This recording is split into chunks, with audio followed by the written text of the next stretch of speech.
আমি যখন প্রথমবার ওনার সাথে পারফর্ম করেছিলাম, এটা তো আমার জন্য আসলে মানে আমি অনেক হতভম্ব হয়ে যাওয়ার মতোই হয়েছিল যে যে সারা জীবন যাদের গান শুনছি, যাদের গান শুনে বড় হয়েছি, কবির সুমন, অঞ্জন দত্ত, মনে করলে এদের মধ্যে মানে ত্রিরত্নের মধ্যে তো একজন নিঃসন্দেহে অঞ্জন দত্ত, এবং ওনার সাথে এক স্টেজে পারফর্ম করা এবং এই তো উনি আমার গান উনি শোনা বা ওনাকে আবার এত কাছ থেকে দেখা, এটা তো আমার জন্য একটা অনন্য অভিজ্ঞতা।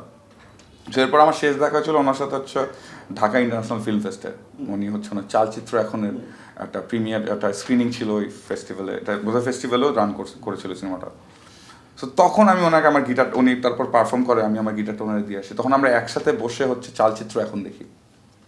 তো তখন আমার না আবার খুব ভালো লাগে, আমি যে এরকম উনি গান শুনতেছি রেগুলার বেসিস, উনি কয়দিন আগে কনসার্টও করে গেল, এর মধ্যে এত সুন্দর একটা সিনেমা এবং সেলফ ফান্ডেড সিনেমা, এবং চালচিত্র এখন খুবই থাকে না কিছু movie so simple yet so inspiring, এবং উনি যেহেতু ওনার ওনার পছন্দের একজন মানুষকে নিয়ে সিনেমাটা বানিয়েছিল, এবং আমরা দেখেও আমার ইন্সপায়ারিং লাগছে অ্যাজ এ ফিল্ম মেকার।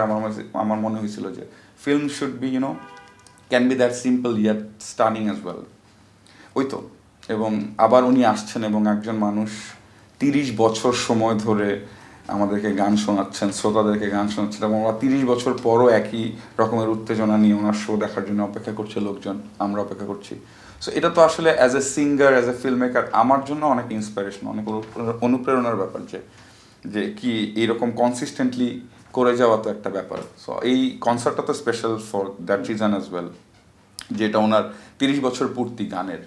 তো এটা ওনার জন্য অনেক বিশাল যে উনি অনেক খুশি, এবং এই সেলিব্রেশনটা উনি বাংলাদেশিদের সাথে করবেন, এবং ওই সময়টা উনি বাংলাদেশে থাকবেন। তো ওনার জন্য একটা ইমোশনাল ব্যাপার, এবং আমাদের জন্য অনেক অনেক ইমোশনাল একটা ব্যাপার। যেহেতু 12ই মে আবার মালার জন্মদিন, এটাও একটা ম্যাটার আছে, যেটা হচ্ছে সেলিব্রেট করার একটা প্ল্যান আছে এই কনসার্টে। সো এই কনসার্ট অনেক special concert for so many reasons.